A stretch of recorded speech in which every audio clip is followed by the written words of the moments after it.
How to cancel Fortnite subscription.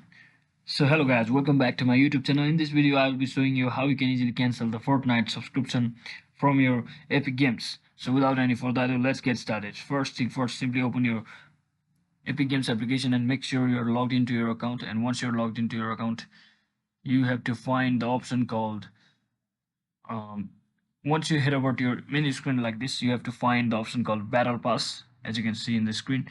Once you the Battle Pass option, once you click on it, you will get to the option like this.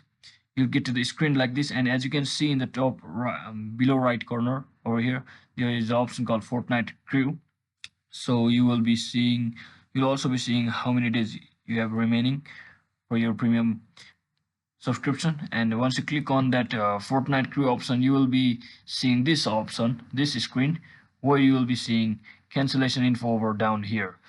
And once you click on that, you will be getting this screen, from which you have to make sure to click to turn off or to unsubscribe to cancel all of the subscription from your Epic Games.